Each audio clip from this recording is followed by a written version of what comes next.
G'day everyone! Today we are starting a brand new project, and that is for the hashtag Historical Halloween 2020, where I am doing Chelsea China. Now, it's not quite at the start because I've kind of already started by doing a mock-up. So I've got the mock-up to a point where I'm like, yeah, that's good enough to start, so I'm just gonna leap on into it. So the first thing we're gonna do is rip this bad boy off the dress form, rip it apart, and then use it as pattern pieces. Let's do that now. G'day and welcome to the voiceover. What I'm doing here is that I'm labeling and marking up some of the notes for myself on the pattern pieces. Then I ripped them apart. Next, I laid out all my pattern pieces and cut them out in accordance to the markings. You may also notice the sleeve pattern. I'm using my sleeve block from the puff sleeve tutorial I did, but just leaving it as it is because I need a straight sleeve. Not shown here was the cutting out of the skirt piece. It was a long rectangular piece with the top edge having a bit of a curve up at the back to allow for the hip roll. Speaking of the skirt, I worked on that first. I sewed up the seam up the back and then clipped that down. Turning it inside out, I stitched it again to create a French seam. Then I turned up the straight edge, which was the selvage, and then I turned that up again to create the hem of the skirt. To help prevent fraying, I overlocked the top, slightly curved edge of the skirt. Then I created a circle of elastic that fit my waist, marked it out into 8 equal spaces, and then pinned the skirt in 8 equal spaces as well.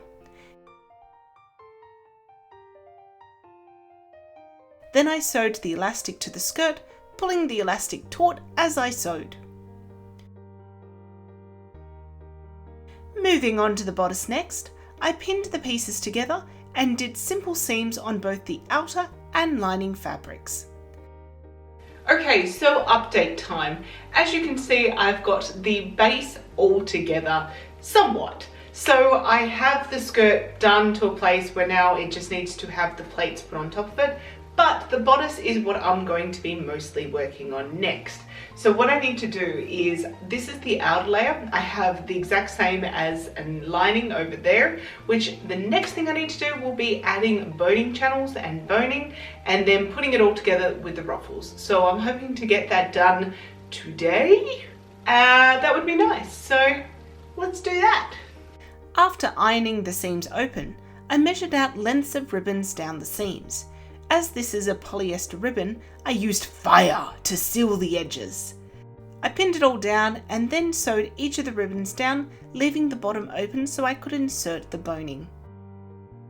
Okay, so what we're doing here is we're cutting boning. So I've already cut the very center one, which is like this. Now you'll notice that it is a lot shorter than the actual length of that. That's because there's a seam here, there's a seam here, and I want a bit of ease. So it's a 1.5 centimeter seam allowance up here, 1.5 centimeter seam allowance down here, and I like to give about 1 centimeter of ease for my bones. So what I'm going to do is, so all these bones will be cut about 4 centimeters shorter than the length of the fabric that it's going into. The other thing I'm going to do is I'm going to get my scissors, and I'm actually going to just kind of round off the edges slightly. This will just help it when it's in the channels so that it doesn't actually kind of catch the channels as I'm putting them in and make it all ugly. So that's what I'm going to do now, and I'm going to go ahead and cut the rest of these bones, and then we'll put them in. Alright, so all the bones are now cut. So what I'm going to do is I'm going to insert the bones. Now for this, because this is the lining layer, and then on top of it will be the outer layer, what I'm going to do is I'm actually going to place the boning so that the curve is downwards. So that way it will actually curve to my body and it's not fighting the curve that's already within the boning. Now you can actually go ahead and you can iron boning like this, the plastic synthetic whalebone boning, and that can get it quite straight. But yeah, with heat of the body it's going to kind of reshape anyway, but it's good to work with the curve that's already in there. So let's do that now.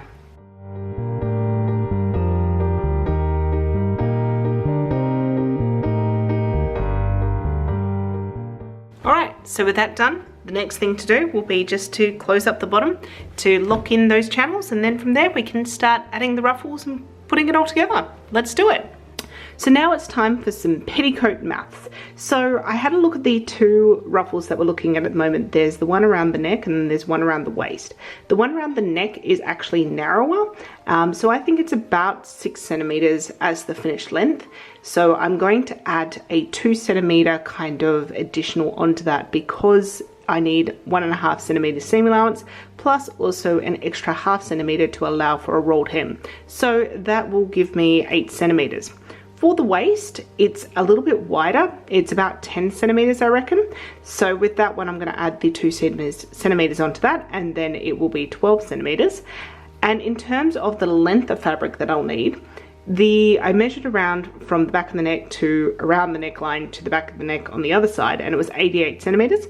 So I'm actually going to multiply that by 2.5 that, which gives me just over 2 meters and 20 centimeters. And for the waist, it's 83, same kind of measurements. 83 times 2.5 equals just over 2 meters. So that's what I'm going to cut out. I've decided to do 2.5 rather than 3, which is my normal metric that I use for ruffles, just because I don't think it needs to be as full as what I normally do. So that's what we're going to do now. After cutting out the ruffles, it was time to hem the strips with a rolled hem. Then I used some ribbon to ruffle that down to the desired length. Now to add those ruffles to the bodice. I also forgot to film it, but I did make some piping for the waist, which I pinned down first to the outer fabric layer, and then I pinned the waist ruffle on top of that. Then I did the same for the ruffle around the neckline. However, a word of advice, I should have pinned this ruffle the other way around, but more on that later. Next, I laid the lining with the boning over the top of what I had already pinned and pinned it all together to make a pleasant pink sandwich. Okay, so as you can see, the ruffles are now on. Now, before we keep on going, or rather I go to bed and start this again tomorrow, I will say this. I am so annoyed at this top ruffle because I had to unpick it twice and sew it a total of 3 times to get it on the right way. It just, oh, it was so frustrating. But it's done now, and the piping and the ruffles are all on. So now I'm going to move on to the sleeves, which hopefully I'll get done tomorrow or the day after, and then put the zip in the back, and then the base dress is complete. So once I can get the base dress, I think that I'm going to be feeling better about this project. So let's do that. As I had already cut out the sleeve base, it was time to get the ruffle sorted. And here I am, doing another rolled hem. As I did the ruffles as one piece, I found the center of it and cut it in half. Then I did a French seam on both of them and created these loops. Now onto the main sleeve, and let me show you how it all went together with a little bit of editing magic. Firstly, I sewed all 4 sleeves each individually so that there were 2 lining and 2 outer layers. Then I ironed the seams opened, and then it was time to add the ruffles. So I pinned them to the outer layer of fabric and sewed them down. Next, it was time to add the lining layer to enclose the raw seams. I sewed it all together and then turned the sleeves right side out, and voila, there is the sleeve. Next, I pinned it to the bodice and sewed it all together. Alright, so let's give a little bit of an update with the base dress. It is complete, which I am so super stoked about because the bodice gave me a whole lot of trouble, as you probably heard from the voiceover. But I have finished it all off. I didn't film a lot last night because I was just like, get this done.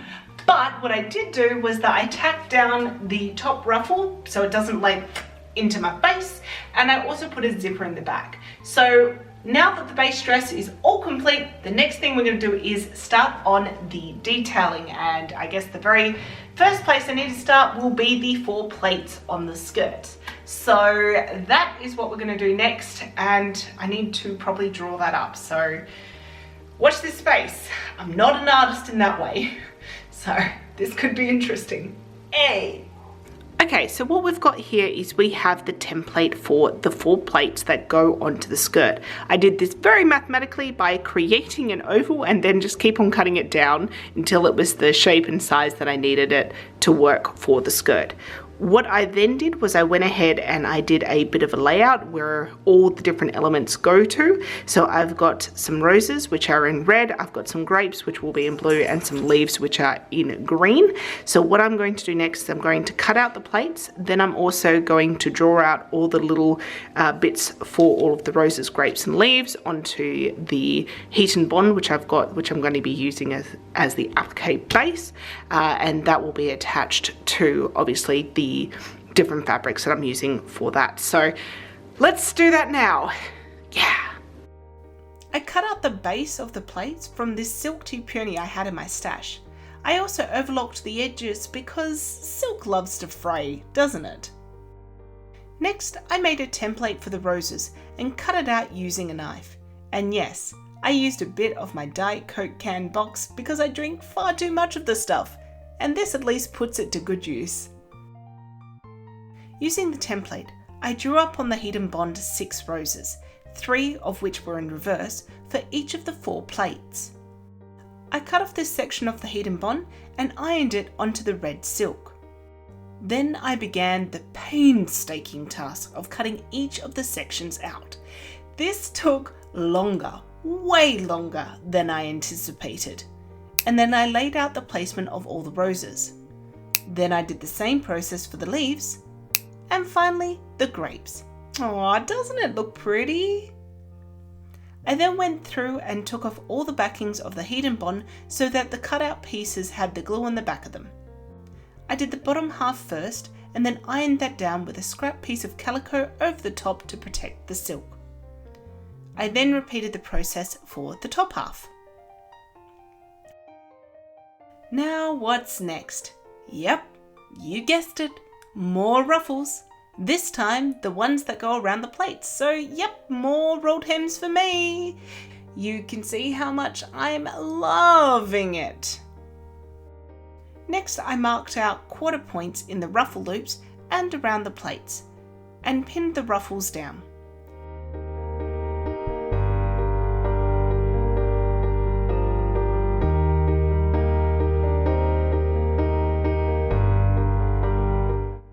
Then over at the sewing machine, I ruffled it down as I went. And finally, the exciting moment of adding the plates to the skirt. I pinned the plates down and then added some blue lace around where the ruffle and the plate base meet. And of course, I sewed it all down. But wait, we aren't quite finished yet with the decorations. There are still the 4 small bows on the front of the dress. I made these out of the same silk peony I used for the grapes. They were very simply constructed by forming loops of the silk and then sewing them down in the centre. I will link my tutorial below about how I make my bows, which goes into more detail, if you're interested. And it is done. It is here. It is on the dress form. Tomorrow we're going to go and do a quick photo shoot. Basically all that I didn't capture in that last little bit was doing the center of the bows together, but now that's on the bodice and it's good to go. The plates are on the skirt. I'm happy it's done. So now to the photo shoot. Woo!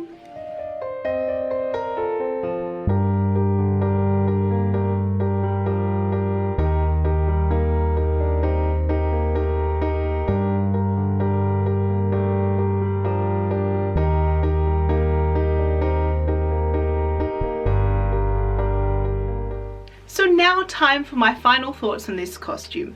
Overall, you know what? It's a okay costume. It's not one of my absolute favorites, but I'm happy with how it turned out and also how much it kept in line with the original image. It was really fun to explore the 1930s does 18th century, but I think the fact that I have just recently completed an 18th century inspired Jigglypuff, which was another big pink dress, I think that kind of contributed to my feelings towards this project. So I guess what I'm saying is my next project is not going to be 18th century, nor is it going to be pink. So quickly, I just want to talk about what I like and what I don't like. I do like the overall structure of the bodice. I think that that is quite fun. I liked that I was able to get it quite, you know, well off the shoulders, and it still feels like it's not going to come off, which is great.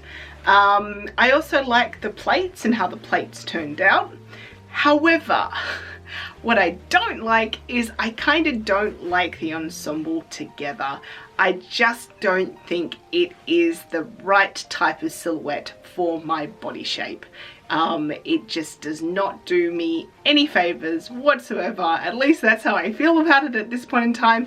Maybe when I look at the photos, I will feel better about this. But it's a fun costume. It was fun to try and recreate the 1930s does 18th century, and yeah, I think that I would definitely do another historical Halloween challenge maybe in the future, and maybe I'd pick something that is actually kind of a bit spooky, to be honest. Anyway guys, thank you so much for watching. I hope that you enjoyed this video, and I'll see you all next time for my next build and other adventures. Bye.